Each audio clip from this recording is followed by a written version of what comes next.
നമസ്കാരം. ക്യൂ മലയാള UK ന്യൂസിലേക്ക് സ്വാഗതം. ഇംഗ്ലണ്ടിൽ കാർ മോഷണം ഏറ്റവും കൂടുതൽ വെസ്റ്റ് മിഡ്ലാൻഡ്സിൽ. ഇംഗ്ലണ്ടിൽ കാർ മോഷണങ്ങൾക്കുള്ള സാധ്യത 8 മടങ്ങ് കൂടുതലാണെന്ന് കണക്കുകൾ വ്യക്തമാക്കുന്നു. കാർ മോഷ്ടാക്കളുടെ ഹോട്ട്സ്പോട്ടായി വെസ്റ്റ് മിഡ്ലാൻഡ്സ് മാറിക്കൊണ്ടിരിക്കുകയാണ്. മലയാളികൾ ഏറ്റവും കൂടുതലുള്ള സ്ഥലം ആയതിനാൽ മലയാളി സമൂഹത്തിനും ഈ വാർത്ത ഞെട്ടലാണ് ഉണ്ടാക്കിയിരിക്കുന്നത്. മോഷണം പോകുന്നത് 4 വർഷത്തിനും 12 വർഷത്തിനും ഇടയിൽ പഴക്കമുള്ള കാറുകളാണ്. വാട്ട് കാർ എന്ന വാഹന മാസികയാണ് കാർ മോഷണങ്ങളെ സംബന്ധിച്ചുള്ള ഡേറ്റ പുറത്തുവിട്ടിരിക്കുന്നത്. ഈ വിവരങ്ങൾ പുറത്തു വന്നതോടെ മിഡ്ലാൻഡ്സിൽ കാർ ഉടമകളുടെ ഈ വർഷത്തെ ഇൻഷുറൻസ് പ്രീമിയം വർദ്ധിക്കാനുള്ള സാധ്യത ഏറെയാണ്. വെസ്റ്റ് മിഡ്ലാൻഡ്സിൽ നിന്നും 2-3 മണിക്കൂർ യാത്ര കൊണ്ട് ബ്രിട്ടന്റെ അതിർത്തി കടക്കാം എന്നുള്ളത് മോഷ്ടാക്കളെ സഹായിക്കുന്ന ഒരു ഘടകമാണ്. അതോടൊപ്പം തന്നെ ഈ ഭാഗങ്ങളിലുള്ള പോലീസ് നിരീക്ഷണ സംവിധാനങ്ങൾ കുറയുന്നുവെന്ന ആരോപണവും ശക്തമാണ്. മുൻ ലേബർ MP മൈക്ക് അമേരിസ്ബറിക്ക് 10 ആഴ്ചത്തെ തടവ്.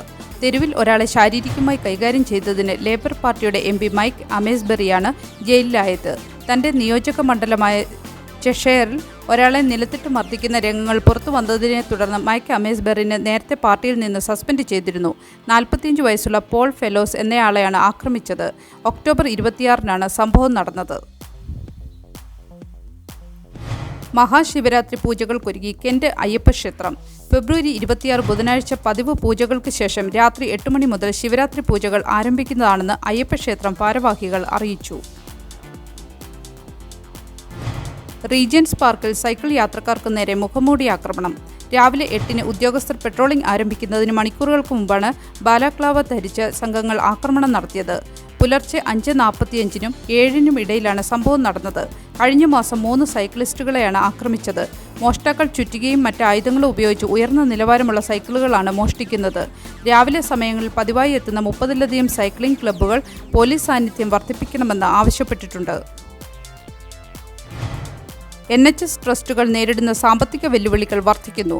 ഇംഗ്ലണ്ടിലെ NHS ട്രസ്റ്റുകളിൽ ഗണ്യമായ സാമ്പത്തിക തകർച്ചയുണ്ടെന്ന് സമീപകാല വിശകലനങ്ങൾ വെളിപ്പെടുത്തിയിട്ടുണ്ട്.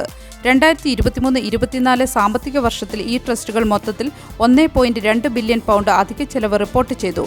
നഫീൽഡ് ട്രസ്റ്റിന്റെ വിശകലനം സൂചിപ്പിക്കുന്നത് ഈ സാമ്പത്തിക ബുദ്ധിമുട്ട് ഏറ്റവും കൂടുതൽ പ്രകടമാകുന്നത് വടക്കു പടിഞ്ഞാറൻ മിഡ്ലാൻഡ്സ് മേഖലകളിൽ ആണെന്നാണ്.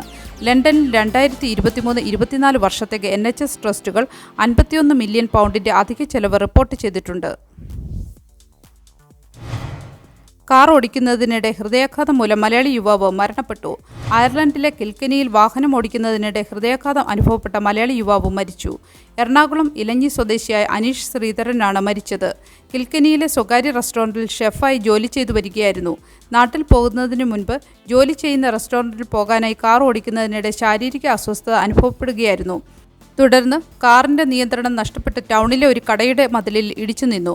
പാരാമെഡിക് സംഘം എത്തിയെങ്കിലും ജീവൻ രക്ഷിക്കാൻ സാധിച്ചില്ല. ഹൃദയാഘാതമാണ് മരണകാരണമെന്നാണ് പ്രാഥമിക നിഗമനം. 3 വർഷം മുൻപാണ് അനീഷ് അയർലൻഡിലെത്തുന്നത്. കിൽക്കനി മലയാളി അസോസിയേഷന്റെ സജീവ പ്രവർത്തകനായിരുന്നു അനീഷ്. മൃതദേഹം മോർച്ചറിയിൽ സൂക്ഷിച്ചിരിക്കുകയാണെന്നും പൊതുദർശനം സംബന്ധിച്ച തീയതി പിന്നീട് അറിയിക്കുമെന്നും അസോസിയേഷൻ ഭാരവാഹികൾ അറിയിച്ചു. 2 ആഴ്ചത്തേക്ക് M25 ഡാർട്ട്ഫോർഡ് ക്രോസിംഗ് അടച്ചിടും. M25 ഡാർട്ട്ഫോർഡ് ക്രോസിംഗിൽ അറ്റകുറ്റപ്പണികൾ നടക്കുന്നതിനാൽ ഫെബ്രുവരി 26-27 രാത്രി 11 മുതൽ പുലർച്ചെ 5:30 വരെ ടണൽ അടച്ചിടും. ഈ ടൈമിൽ കെന്റിനും എസെക്സിനും ഇടയിൽ A282 M25 ടണൽ തുറന്നിരിക്കും. എന്നാലും 4.8 മീറ്ററിനും 5 മീറ്ററിനും ഇടയിലുള്ള വാഹനങ്ങൾക്ക് ഉയര നിയന്ത്രണം ബാധകമായിരിക്കും. ഡാർട്ട്ഫോർഡ് ക്രോസിംഗ് അടച്ചിടൽ ഫെബ്രുവരി 24 മുതൽ മാർച്ച് 9 വരെയാണ്. ഊർജ്ജ ബില്ലുകളിൽ വീണ്ടും വർധനവുണ്ടാകുമെന്ന് പ്രതീക്ഷിക്കുന്നു. റഷ്യയുടെ ഉക്രൈൻ അധിനിവേശം മൂലമുണ്ടായ ആഗോള ഊർജ്ജ പ്രതിസന്ധി മൂലം ഈ ഏപ്രിൽ മുതൽ ഒരു ശരാശരി ബ്രിട്ടീഷ് കുടുംബത്തിന് £3000 ചെലവാകുമെന്ന് പ്രതീക്ഷിക്കുന്നു. കൺസൾട്ടൻസിയായ കോൺസ്റ്റാൽ ഇൻസൈറ്റിലെ വിശകലന പ്രകാരം ഏപ്രിൽ 1 മുതൽ 3 മാസത്തേക്ക് 5% വർധനവ്, അതായത് £1823 ആകുമെന്ന് പ്രവചിക്കുന്നു. 2030 ആകുമ്പോഴേക്കും വൈദ്യുതി ബില്ലുകൾ £300 വരെ കുറയ്ക്കുമെന്ന സർക്കാരിന്റെ തെരഞ്ഞെടുപ്പ് വാഗ്ദാനത്തിന് ഇത് തിരിച്ചടിയാണ്.